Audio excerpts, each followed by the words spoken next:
Hello and welcome to my live stream on December 20th. Merry Christmas to everyone. This is Brian Foster. We're talking about Violets on the Window, Chapter 25, Experiencing Difficulties. We've gone through a lot of chapters in this wonderful book about Patricia, who died when she was 19. And this is a story that she wrote about her journey, her discovery of a heavenly colony above her city, San Sebastian in Minas Gerais, a state in Brazil. And she came from the physical city, San Sebastian. But then when she died, she went up to this city. She died when she was 19. She came from a Spiritist family. And the book is Violets on the Window, all about her first impressions and her discovery of what life is like in the spiritual world when you go through that narrow door in heaven. So before I start, please subscribe, hit the bell, hit the like button. That helps the algorithm so people can find us. And if you're on Facebook, please like that too. But it's actually better to come on live stream on YouTube. Send me comments. I'll answer them as I can. So let's get started with Violets on the Window, Chapter 25, Experiencing Difficulties. I had the opportunity of visiting my parents accompanied by Mauricio. When I got home, I was astounded. A disturbed spirit was standing by my mother's side. He was ugly and dirty, had long beard and hair, and big green eyes with a cynical and mean look. He was trying to suggest to my mother that the idea that I was suffering. He had his eyes fixed on hers and was saying mockingly, "Patricia is suffering in the umbral. Your daughter is very unhappy. She is crying and calling you. Was it worth it to have been good and a spiritist? That didn't stop her from dying. She is suffering."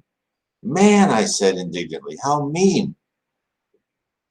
I thought Mauricio was going to remove him, and yet my friend did nothing. I looked at him with supplicant eyes without saying a word. This is what he said. "Patricia, we discarnates cannot do what is up to incarnates to do, even though we love them so much. Your mother knows how to handle deplorable brothers like this. He is talking to her, but he can also listen. She can answer him and guide him or simply refuse to give him any attention." So let's stop there for a second. So this is a daily test that we go through, where we are given horrible ideas and suggestions by spirits to throw us off path. Now, this spirit is talking to Patricia's mother, and he's saying, is this worth the effort to become a spiritist? And that happens for anyone, either a spiritist, Christian spiritist, a Christian Catholic or Protestant, Lutheran, whatever, or Buddhist, Baha'i, anything where you are trying to look up to the good and try to be take the right path, that these inferior spirits will try and dissuade you. And why? Because this is all part of our journey, the journey of Earth, to have us live life after life and to become better people. When we get to the point where there are at least half of the people who are really, when they die, they should be in heaven, then that is the end turning point for us to be a planet regeneration. We're not there yet. We are just at the beginning of the first stage of trying to become a planet regeneration, just starting. But these spirits who are, who do not want this to happen, this is spiritual warfare. It's true. It happens. There are people trying. I shouldn't say not really bad, but they're wrong. They're malevolent. They're ignorant. Retrogressed is probably the better word. They do not know how wonderful it is to accept the light and accept the love of Jesus and the other spirits in their heart. They're rebellious. Now, I can understand why they're rebellious. They do not want a superior power lording over them. They want to do what they want. They want their desires. They want their ties to the earth. Eventually, they will lose. Eventually, we will be a planet regeneration. And then these people, if they haven't learned in a subsequent life, they will be sent to other planets. And those people who are in power in the lower zones, in the dark abyss, they will be back on the bottom of the totem pole. So they're fighting with all their heart to stay in power in these really horrible situations. They do not know it. It's not worth it. But that's all they know. And that's what they want. That's what they desire. The spirit world, Jesus Christ, absolutely gives them their free will. And they have the free will to cause as much havoc as they can. Now, the spirit can't do anything physical to Patricia's mother, but he can certainly send her thoughts. And that is what we all must go through. This is why we need to develop our conscience and our instincts, because we're going to be bombarded with stupid ideas. You know, just like when you were in middle school, right? You talk to your friends, they all had great ideas. Not, right? So this is like you're in middle school or junior high, whatever you were in. You're in this for your whole life. There are spirits giving you not good ideas, and they're trying to give you the wrong path. And they can do it very cunningly. They can make it seem like the right path. So that's why you have to be very careful, especially when you're talking to spirits. They will disguise themselves as higher spirits, and you just have to keep talking. That's why Allan Kardec's The Book of Mediumship, The Book of Mediums, is a great book. It tells you all about different types of spirits and how you need to have, several on-and-on conversations, because eventually they will let their guard down. So let me carry on. She goes, well, can I help her? And he says, do you know how? He goes, I felt powerless and wish now more than ever to learn how. I thought for a few seconds, and since I only knew how to neutralize harmful forces with prayer, I trusted it might be enough. I concentrated and prayed for this brother with all my faith. He became agitated and left our house quickly. I approached my mother and talked to her. Now, let me stop there again. So unlike the movies, right, we have, is where the good guy comes into town and he has a gun and he's a better shot and he can beat up everyone else and he vanquishes the bad spirits or the bad guys or the bad women. That's not how it works in the spirit world. You can't kill a spirit because they're all immortal. So what did she do? She prayed. And she tried to pray and pray for him. And that upset the spirit because he felt this goodness come over him and it disoriented him. And she even described him as kind of ugly, right? Of course, now the spirit, he probably thought he looked pretty good, but she, as a higher spirit, sees him for his inside is all out on his outside. You can't disguise yourself as a spirit. You are transparent. Your personality is transparent. That's why to a spirit coming down to earth, they'll see us right away. Who is mostly bad, who is mostly good, who's in between, everything. They will see everything. You live in a glass house. You have to get used to that. So she did the right thing. And you'll see this in story after story. There was a great book in the series by Henri Louise called Liberation. And these spirits were just obsessing this poor girl and trying to kill her. And they were all around her, obsessing her. And Henri Louise was part of the team to try to help her. And he went with this team. He thought, oh, they're going to disband these spirits and save this girl. And no, that's not how it worked. His team leader said, okay, oh, I see you're trying to obsess this girl. He goes, yes, we are. He goes, well, let me ask you, is there anything I can help you with? Why are you obsessing this girl? And he says, well, I'm doing this because I'm working for another, low-level spirit, and he's helping me get back at revenge for, something else he did. And I think it was like his son was in prison or something, not fairly in prison. He was falsely accused of something.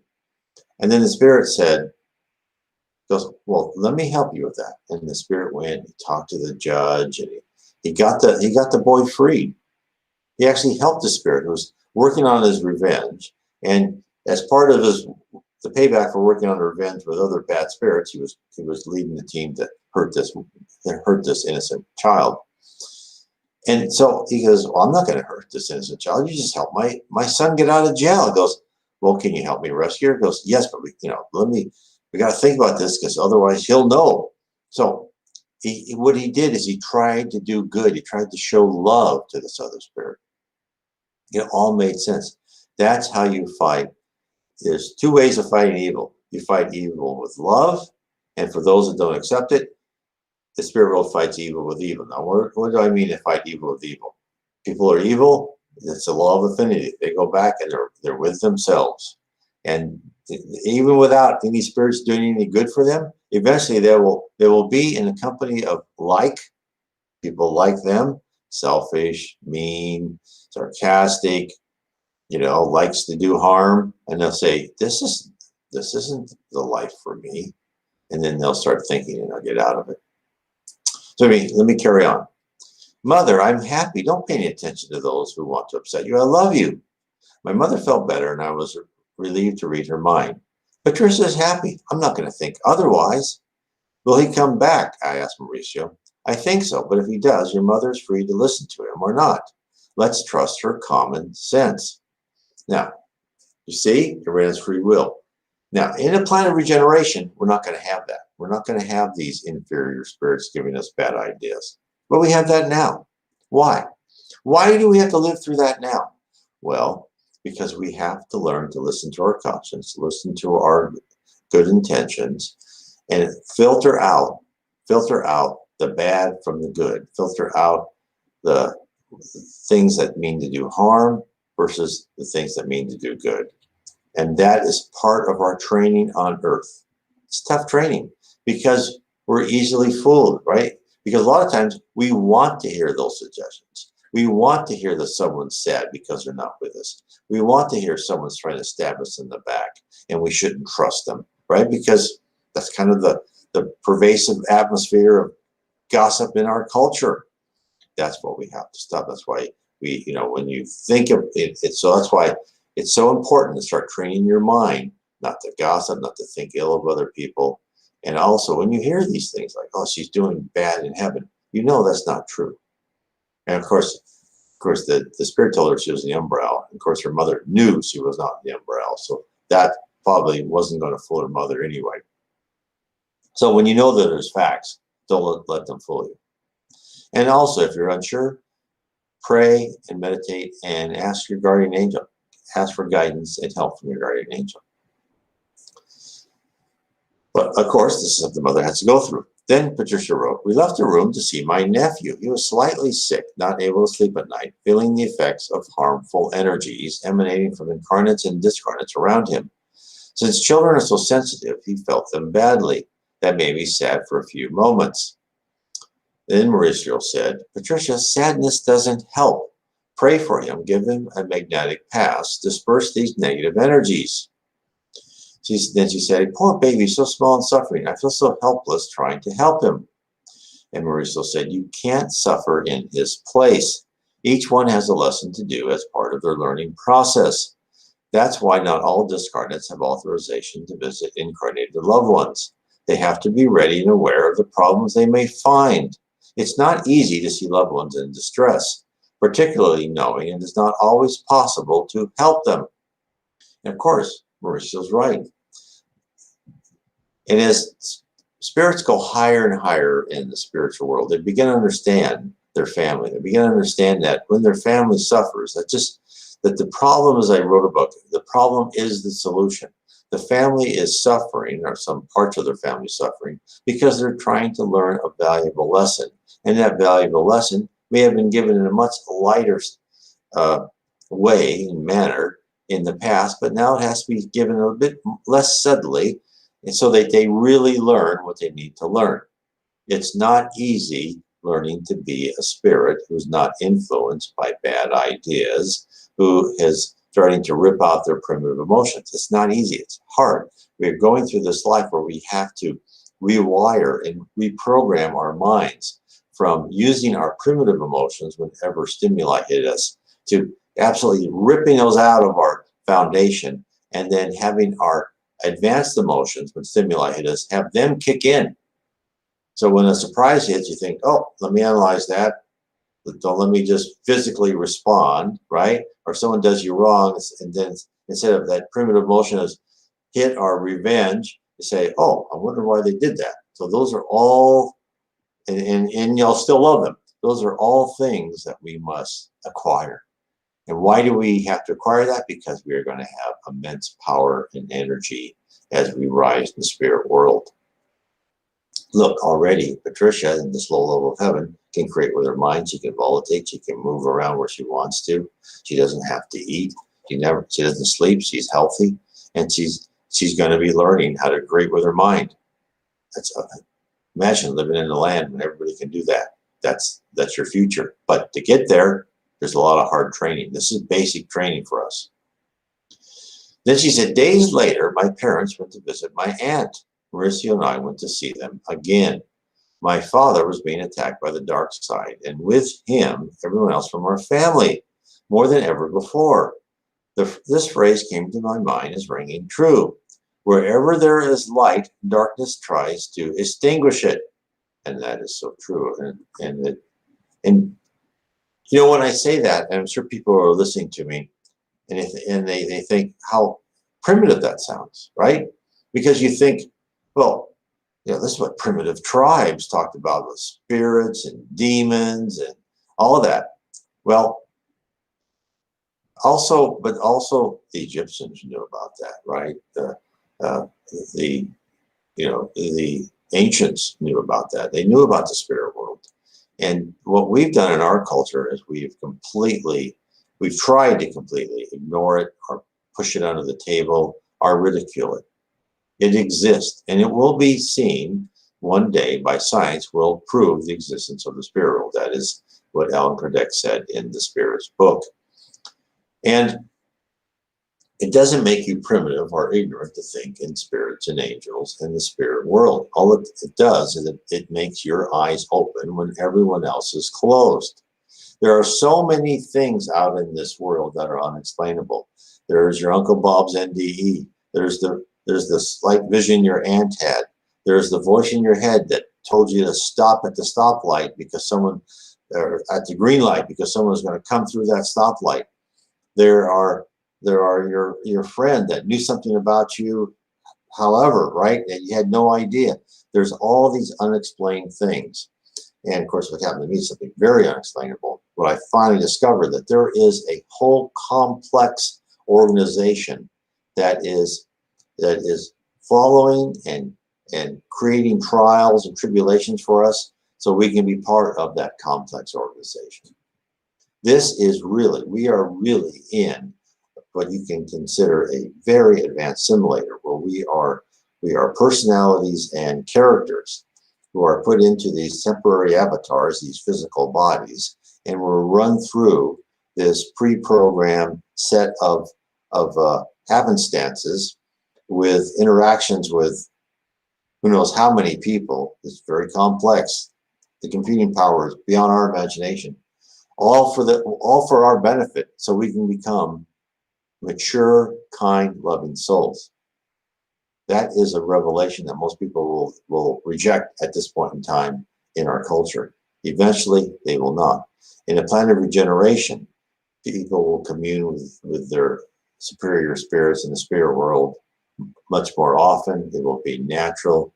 It will be, instead of having a trial that is set, you'll be in a physical body and you will work much more closely in what you want to do and what you don't want to do and how that's going to help you or not help you when you're in a physical body. So we carry on. A little sensitive cousin of mine had put the entire family worried. There were no spirits near her. Troubled souls do not enter my aunt's house. Still, they can act from a distance, and were doing it. They would concentrate on the baby and make her look obsessed. She was crying and irritable. They were making her behave like me when I was incarnated, wanting everybody to think I was obsessing her. My father concentrated for a while, prayed, and gave her healing magnetic passes. He was able to destroy the link that connected her to the souls from the dark side. She went back to normal, but I was still worried. Mauricio explained the question to me.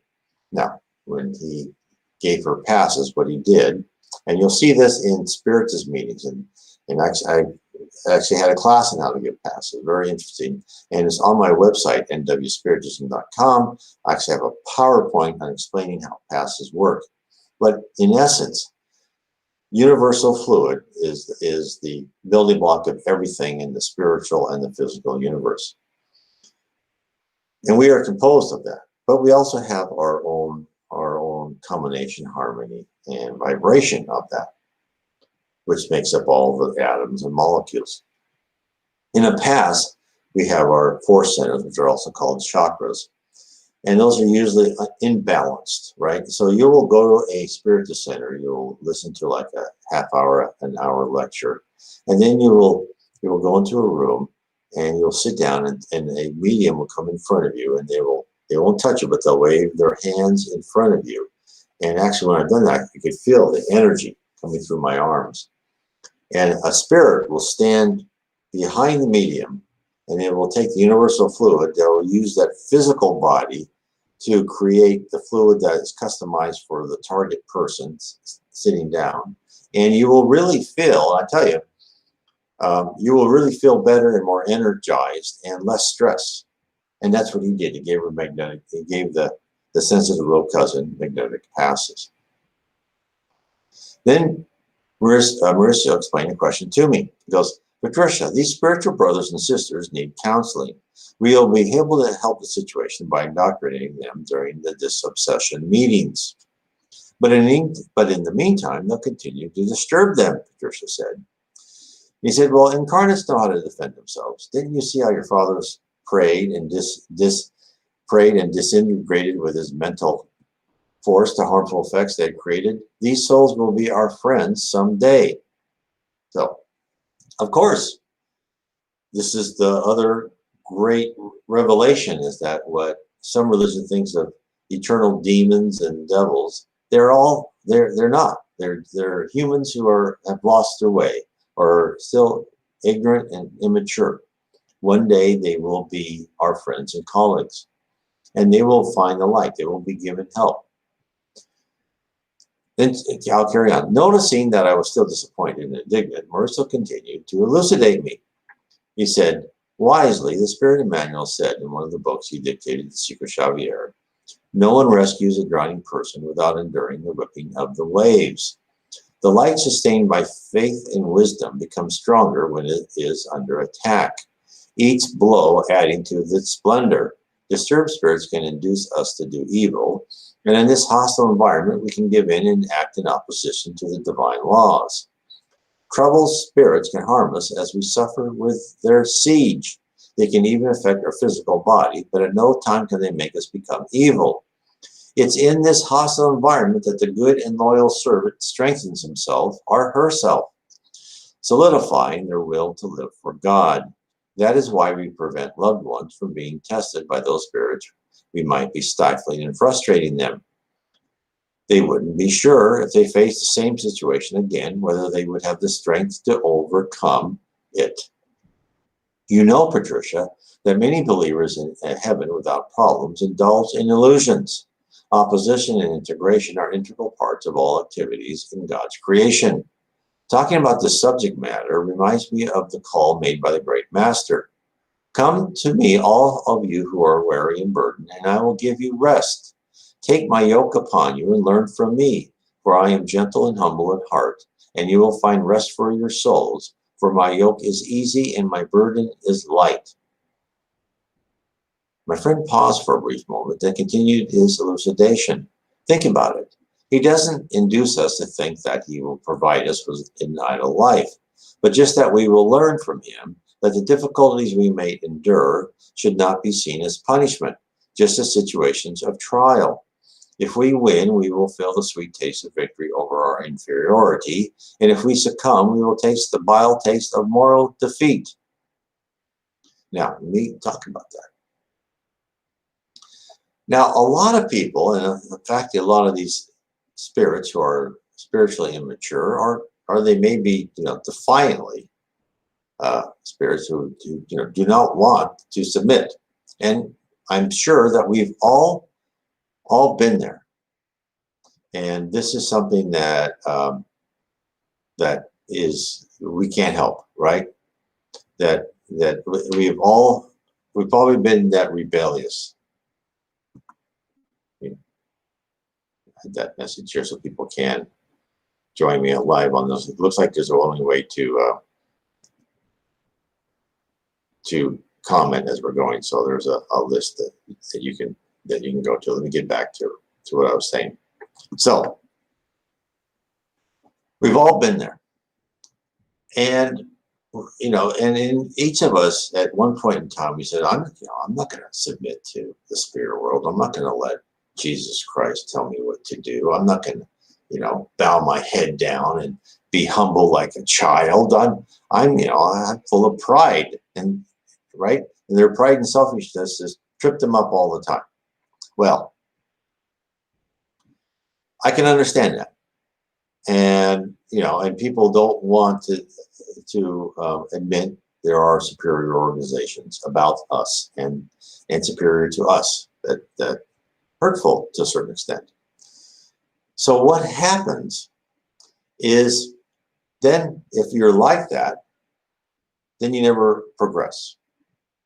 But what really you have to do is you have to think about it. You have to think about it in that to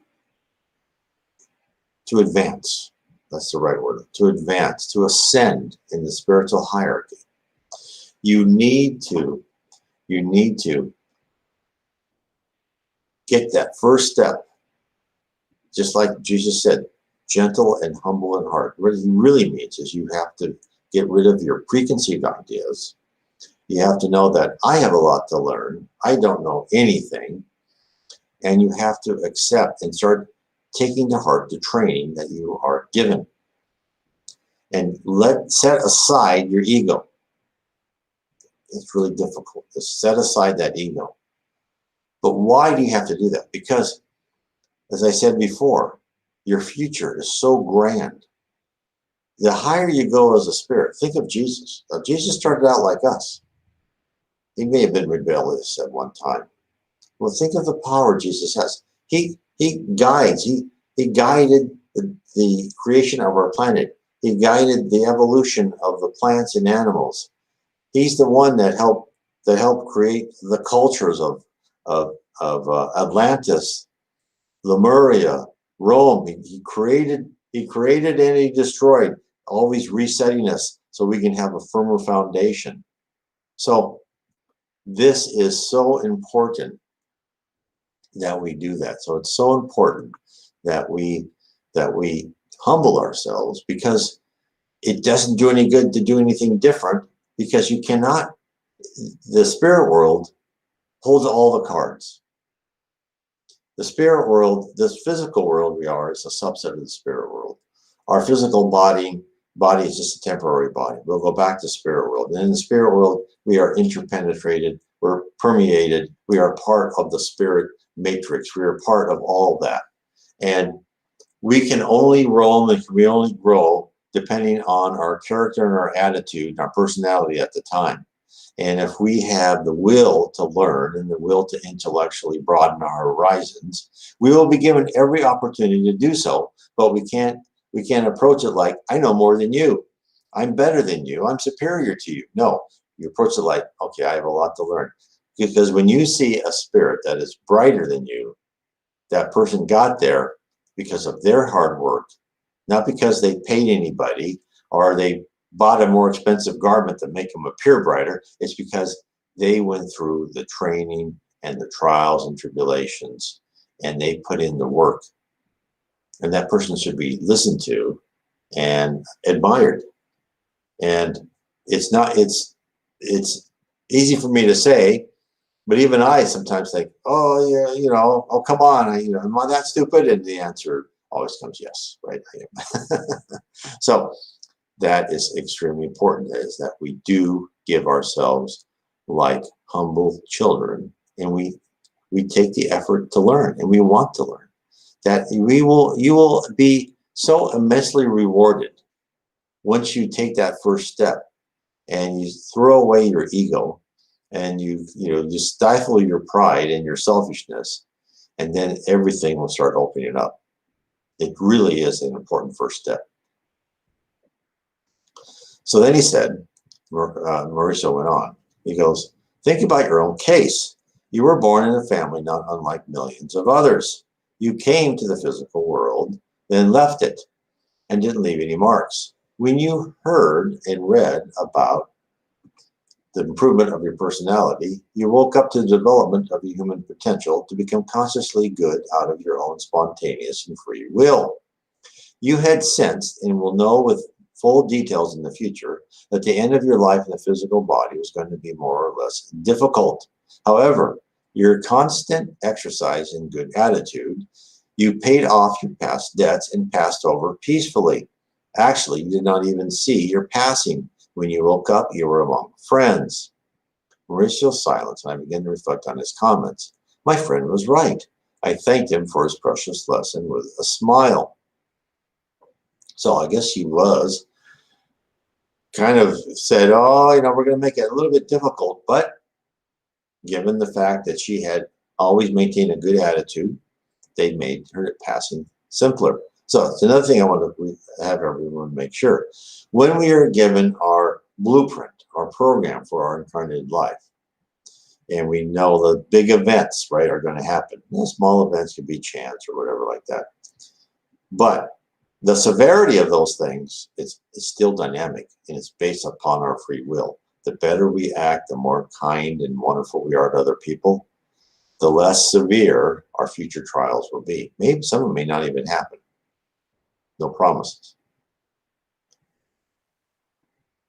And then she wrote, our trip back to the colony, I thought long and hard about what I had seen and what Mauricio had told me. Only then did I understand why many residents do not have authorization to see their families. When we see them happy, we are glad. When we see them going through difficult times, we must be strong, because sometimes all we can do is cry with them. I know of many sad stories about what happened to colony residents who visited their families. It is not easy for a mother to see her small children orphaned, sometimes on the streets or with a stepmother who mistreats them, or for a father to see his children fighting for his fortune, or a son robbing another son, or for a son or daughter to witness their parents blaspheming against God because of their passing over. It is not easy for a discarnate to hear about betrayals and about loved ones sinking deeper and deeper into vice. Discarnate souls must be prepared and firm in their discernment in order to triumph over adversity. Otherwise, they may become desperate. Even those who learn to love everyone as their brethren are those who work and study to become residents of our colony, servants of the Lord, feel the suffering of those they love. Only those who know can understand that there is a reason for things to be the way they are, that despite their love for their relatives, they cannot interfere with their free will, and that the harvest belongs to the one who sows. Now, of course, you wrote this very well. People have to go through the trials they're going through. And it's not easy for even us on Earth. And on Earth, if you see your immediate family or your extended family, where there's cancer, there's accidents, there's divorces, there's, bankruptcies, all these things, all these major things have been planned. And they've been planned not to hurt those people. I guarantee you, they've been planned to teach them something. And as I said before, the problem is the solution. They've been planned to the certain stimuli has been planned to hit them, for them to analyze and for them to change their character and attitude. And for us stubborn humans on Earth, we don't change our character and attitude without some pretty, hard lesson. Many times, many people can do this. They're superior to me, but for a lot of us, it takes a hard knock, and it's for our own good. And you just have to have that person going through that, like, well, I hope they learn. I hope they learn what the spirit world has given them to learn. I hope they maintain their composure and their nobility and act with honor, and that will be a sterling victory for them. I'll carry on. In these moments of solidarity with the suffering of loved ones, I'm reminded of the apparent discomfort of the extraordinary and genial Nazarene and his famous phrase, O unbelieving and perverse generation, how long shall I stay with you and put up with you? And of course, I mean, imagine Jesus on earth, this completely superior soul in this physical body, seeing all these, look, Chico Xavier said right now in our present day, and this was in the 20th century, this is probably 20, 30 years ago, that about 30% of the people go to heaven. What was the percentage during, the time of Christ? 1 out of 10? Was it 10%? So, I mean, it was like selfishness and pride that was the complete norm. Here it's kind of the norm, but you've got a lot of people showing you that an alternative, right? An alternative gracefulness, an alternative manner of being of a wonderful light. But back then, I mean, when, an eye for an eye and a tooth for a tooth, right? The Old Testament. Of course, now it's the one to remind everybody, the spirit world has told us that Old and New Testament and other books, right? Things by Buddha or any other religion that's come by high spirits. Those are always sent to us in the language we can understand, given the level of our culture and our technology. So imagine in Jesus' time, and some people say, there's mostly love and charity, but there are things in there that people object to. But if Jesus said, no, love everyone, even people who, have, different sexual orientation than you, they wouldn't have listened. So he had to hint. And that's why he did so much at parables. But that's why Spiritism is so important, because Jesus also said, I'm going to give you more information in the future. I'm going to send you the Spirit of Truth, which he did to Allan Kardec, who then codified the answers. And then Allan Kardec created the answers in the Spirit's book. And I have, if you want to learn more about Spiritism, I have this book in PDF free. You can also, of course, get it on Kindle. You can get it on Audible, too. You can get it in audio format and paperback. But it's free on my website, nwspiritism.com. It's also in French. So if you want an introduction to Spiritism, you can do that. And also, you can download that for free. You can also download the Spirit's book for free in PDF. And I also have, so you can just look up Allan Kardec, the Spirit's book PDF, and you'll find all his books, even the Medium's book, which I recommend. You'll find that for free. I also have the Spirit's book on my YouTube channel. You look at the playlist, the Spirit's book. I have the entire, I've read the entire Spirit's book. You can also go to my website again and download the Audible files. And I have that in MP3 and I think MP4, not MP4, MP3 something. That's this Audible file that you can save where you are, just like an audio book. And that's all free. So you can download that. So I just want to make sure you know that these are available to you.